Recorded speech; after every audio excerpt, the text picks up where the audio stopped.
Steel plant మొత్తం మీద దాదాపు 45 నుంచి 50 డిపార్ట్మెంట్లు ఉంటే దాదాపు 32 డిపార్ట్మెంట్లని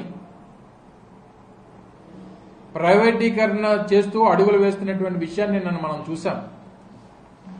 దానికి సంబంధించినటువంటి వివిధ విభాగాలకు సంబంధించినటువంటి ఎక్స్ప్రెషన్ ఆఫ్ ఇంట్రెస్ట్లు ఇవన్నీ కూడా ఈ 32 డిపార్ట్మెంట్లకు సంబంధించినటువంటి ఎక్స్ప్రెషన్ ఆఫ్ ఇంట్రెస్ట్లకు ఇచ్చినటువంటి ఏవైతే ఈ నోటీసులు ప్రతి డిపార్ట్మెంట్కి సంబంధించినటువంటి నోటీసు 16/8/2025 అంటే నిన్న కాక మొన్న రాత్ర ఇష్యూ చేస్తూ ఇచ్చినటువంటి నోటీసులు ఇవి పూర్తిగా అన్ని విభాగాల్ని అనుకుంటా 2021 జనవరిలో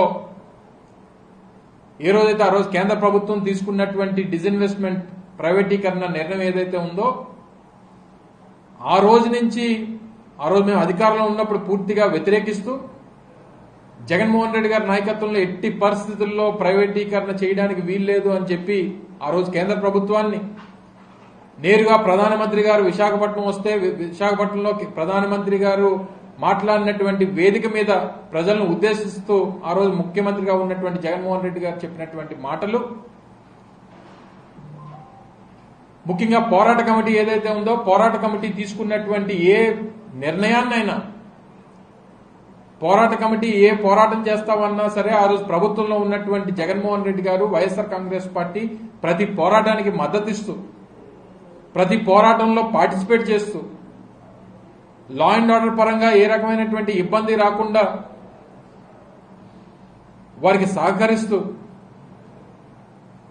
దాదాపు మేము అధికారంలో ఉన్నటువంటి 2024 జూన్ వరకు అధికారంలో ఉన్నటువంటి ప్రతి సందర్భంలో కూడా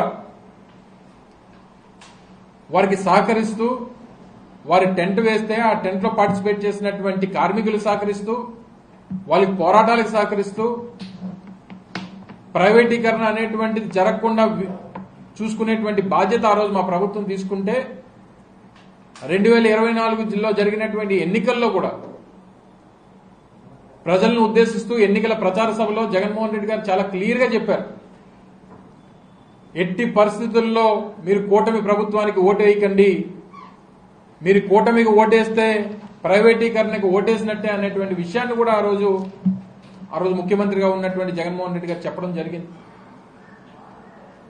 అయినా సరే ప్రజలు కూటమికి ఓటేశారు. కేంద్రంలో భారతీయ జనతా పార్టీ, రాష్ట్రంలో తెలుగుదేశం పార్టీ, జనసేన, భారతీయ జనతా పార్టీ కలిసి ఉమ్మడి ప్రభుత్వాన్ని నడుపుతా ఉన్నారు. కేంద్రంలో ఉన్నటువంటి భారతీయ జనతా పార్టీ ప్రభుత్వం ఎన్డీఏ ప్రభుత్వం ఏదైతే ఉందో దానికి పూర్తి సహకారాన్ని ఈరోజు రాష్ట్రంలో ఉన్నటువంటి తెలుగుదేశం పార్టీ పార్లమెంట్ సభ్యులు సహకారాన్ని అందిస్తా ఉన్నారు. మీరు ప్రైవేటీకరణ చేయడానికి వీల్లేదు అని హుకుం జారీ చేసేటువంటి అవకాశం ఈరోజు చంద్రబాబు నాయుడు గారికి ఉన్నా సరే ఎట్టి పరిస్థితుల్లో ప్రైవేటీకరణ జరగాల్సిందే అనేటువంటి విధంగా ఈరోజు కూటమి ప్రభుత్వం వారి చర్యలు ఉన్నాయి. విశాఖ ఉక్కు ఆంధ్రుల హక్కు అనేటువంటి నినాదంతో ఏ సెంటిమెంట్తో అయితే విశాఖపట్నం స్టీల్ ప్లాంట్ ని ఆ రోజు రాష్ట్ర ప్రజలు సాధించుకున్నారో 32 మంది ప్రాణాలు బలిగొని ఈ రాష్ట్రానికి విశాఖపట్నం స్టీల్ ప్లాంట్ ని అందించాలనేటువంటి తాపత్రయంతో పోరాటం చేసి సాధించుకున్నటువంటి స్టీల్ ప్లాంట్ ని 32 మంది ప్రాణాలు ఆ రోజు బలిగొంటే ఈరోజు మీరు 32 డిపార్ట్మెంట్లని ఈరోజు ప్రైవేట్ పరం చేస్తా ఉన్నారు. గడిచినటువంటి 14 మాసాల్లో ఏ రకంగా ప్లాంట్ నిర్వీర్యం చేసుకుంటూ వచ్చారు, కార్మికుల్ని తొలగిస్తూ వచ్చారు అనేటువంటి దానికి అనేక ఉదాహరణలు. నేటికి దాదాపు 4200 మంది కాంట్రాక్ట్ కార్మికులను తొలగించారు ఈ సంవత్సర కాలంలో. ఈ ప్రభుత్వం ఏర్పాటు అయిన తర్వాత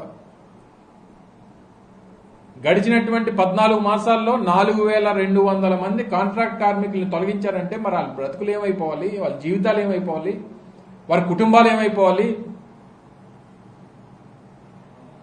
దీనికి సమాధానం ఎవరు చెప్తారు? చంద్రబాబు నాయుడు చెప్తారా, నరేంద్ర మోడీ గారు చెప్తారా, లేకపోతే పవన్ కళ్యాణ్ గారు చెప్తారా?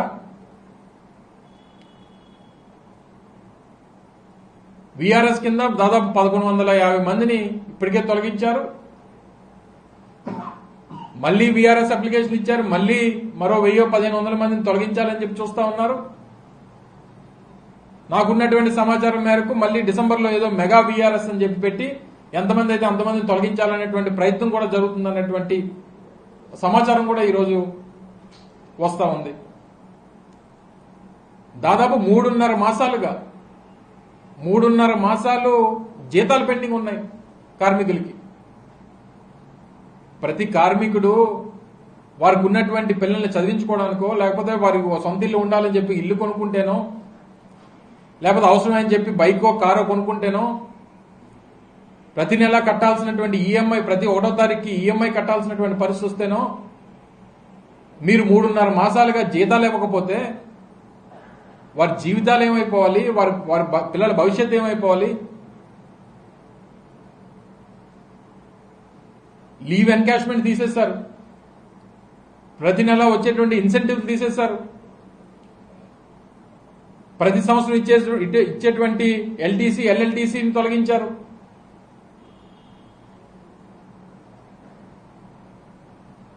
కార్మికులు ఎవరైతే ప్లాంట్ క్వార్టర్స్ లో ఉంటున్నారో వారికి సబ్సిడైజ్డ్ రేట్స్ లో పవర్ ఉండేది, ₹1 యూనిట్ ఉండేది. అటువంటిది యూనిట్ ₹9 చేశారు. అంటే ప్లాంట్ క్వార్టర్స్ లో ఎవడో ఉండడానికి వీల్లేదు, అందరూ ఖాళీ చేసి వెళ్ళిపోతే ఇదంతా కూడా ఎవరికొకరికి అప్పచెప్పేద్దాం అనేటువంటి ప్రయత్నం జరుగుతూ ఉంటే